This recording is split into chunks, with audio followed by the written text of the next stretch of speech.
Hello everyone. I'm making a video to explain a couple of German New Medicine things based on some of the questions that I've been getting, because I know a lot of you guys are brand new to GNM, which is awesome.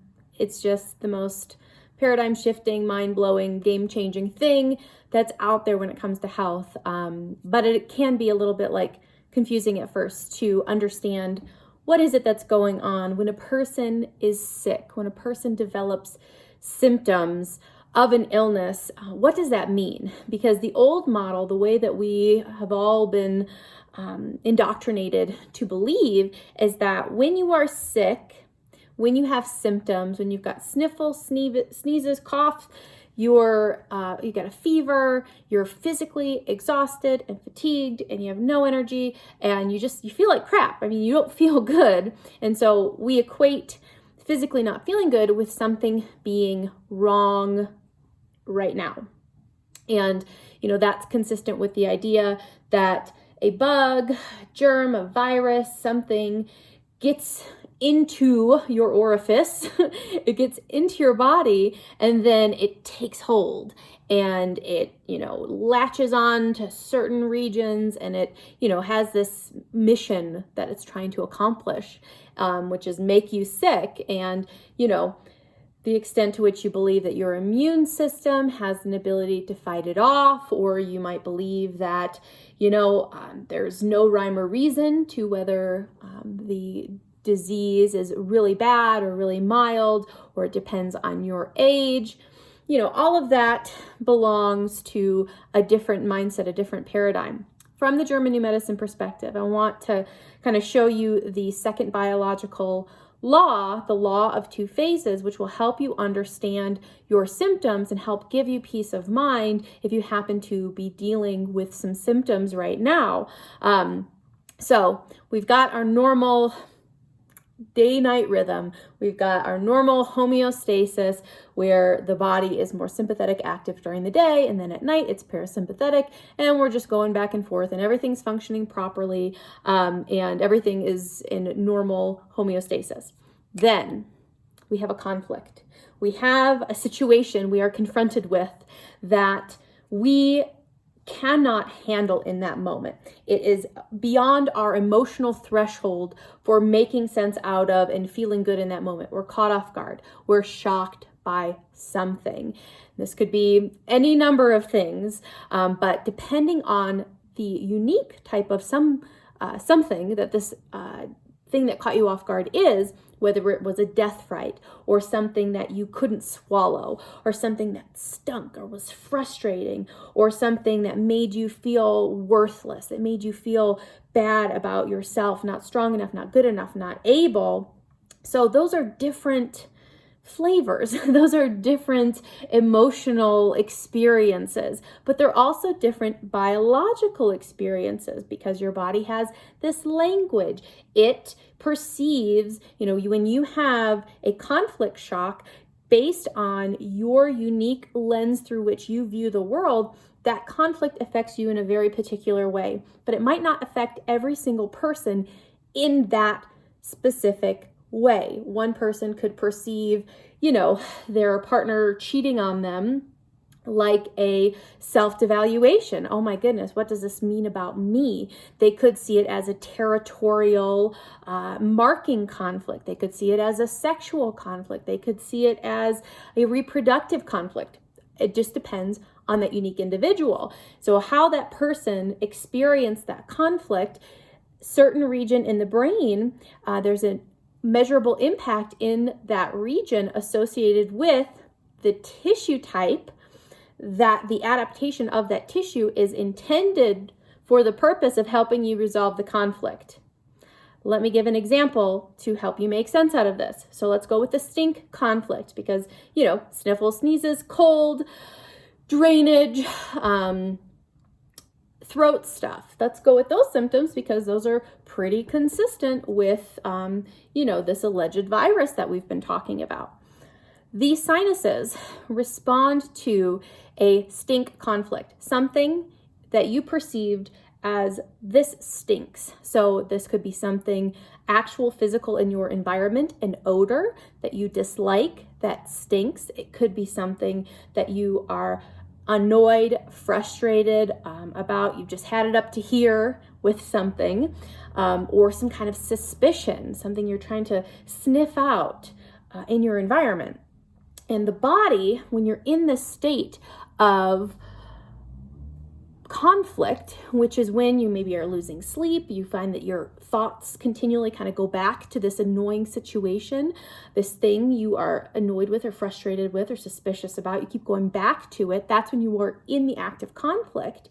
And that is when the mucosal lining of your sinuses erodes. The type of tissue that this is, during conflict activity, tissues will either erode or they will proliferate. So they'll either decrease in cells or increase in cells. This particular program results in the decrease of cells during the conflict activity. And so the biological purpose of this is to widen the sinus cavity so that you can signal detect better. You can bring in more, to smell better, so that you can sniff out whatever this thing is that you are suspicious, annoyed, whatever about. Again, it's got a biological purpose. If you have smoke in your kitchen, it'd be really good if you could smell it. And if you're more sensitive to smell, if you're like, I'm on the scent of something, I want to be very sensitive so I can pick out and resolve that potentially dangerous situation. So I can smell the predator so that I can act more swiftly to save my life. Again, all of the biological programs are survival based. They're meant to help you. So that's why your sinuses are doing that. So if you kind of have a dry, tickly nose and you're annoyed, you're in a stink conflict, because during that conflict activity, remember, it causes erosion of that tissue. If you are in that state for an extended period of time, you can start to sense it. Dry, cracked nose can be a symptom of being in conflict activity.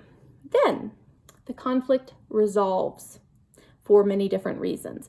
You could have had a change of heart, something in your environment could have changed, that smelly thing could be gone, the suspicion, whatever, you figured something out, there was a resolution.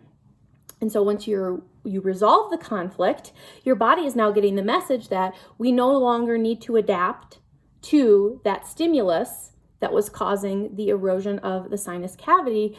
Now you shift the program from conflict activity, heightened sympathetic stimulation, to parasympathetic, to the healing phase, also known as the tissue restoration phase.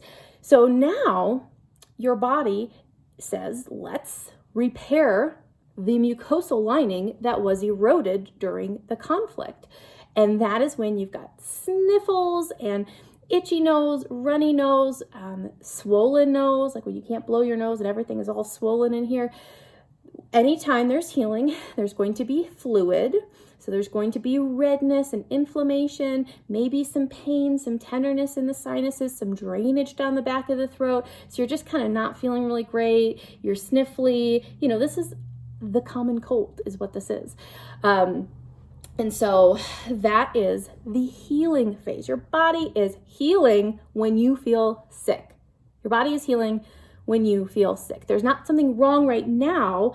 And a lot of people ask, well, what can I do to speed up the symptoms? It's like, your body knows exactly what to do and how long this process is going to take. By all means, make yourself comfortable. Tea, if you want to put a cold compress,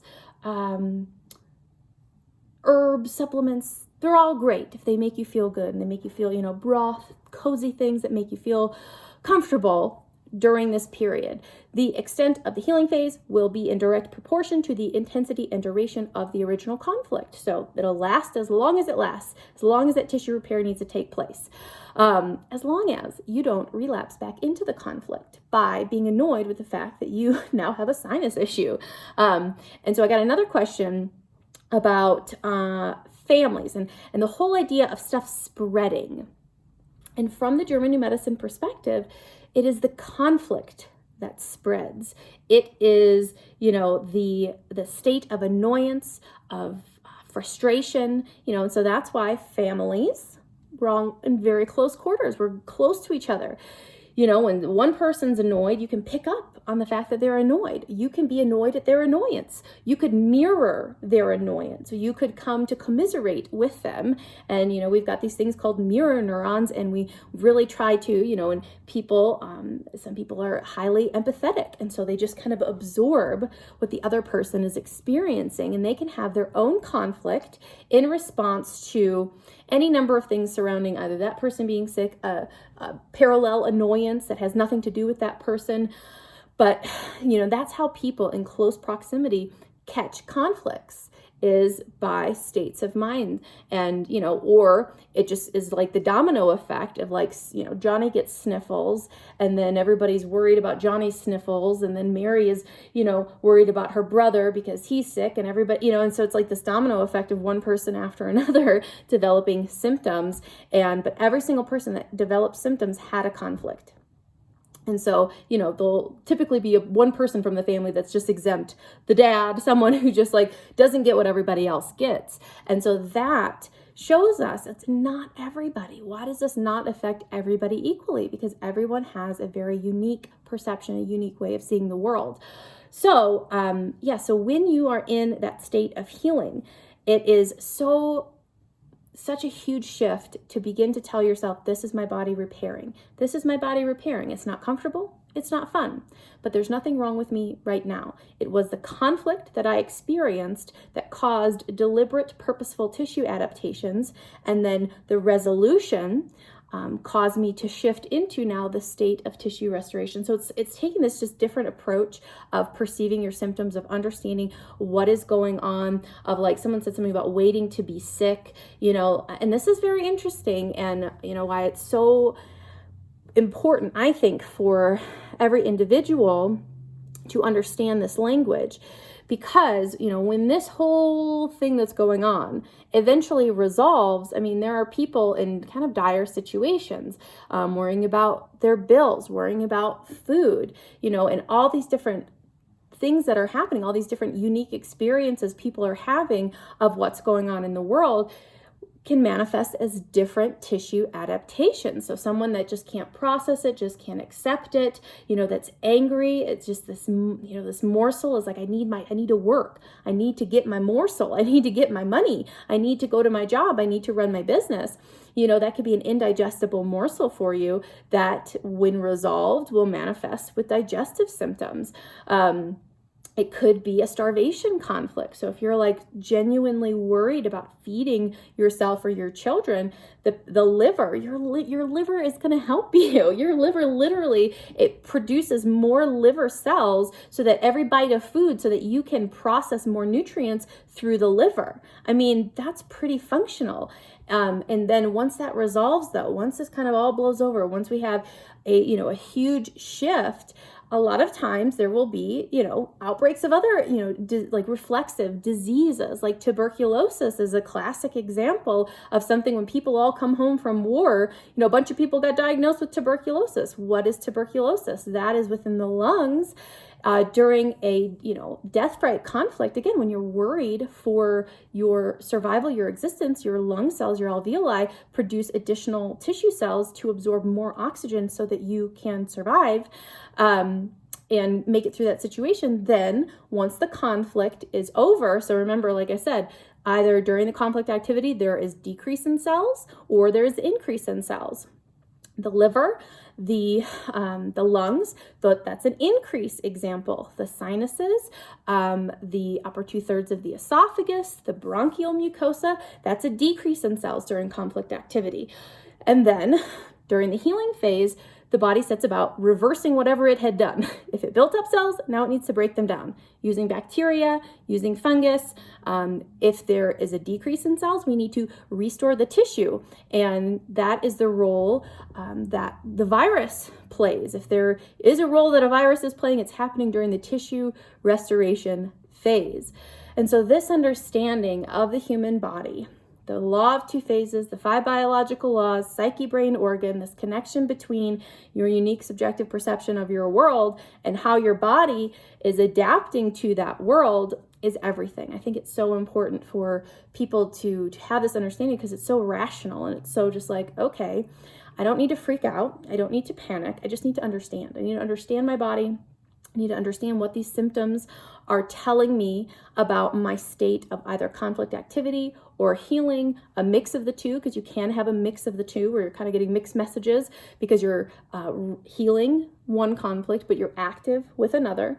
And so this can become many layered and kind of complicated, but with the understanding, you can just take it one thing at a time, one emotional situation, one physiological situation, kind of looking at this biological perspective of yourself as this organism with this ancient algorithm within you that determines the tissue adaptations that you experience. So we'll leave it there for today. I hope you found this helpful. Please further your education about German New Medicine. LearningGNM.com is a great place. GNM 101 on YouTube. That's a great video. I've got multiple different tutorials that walk you through the science, walk you through this process for several different health conditions. So let me know if you have any other topic requests.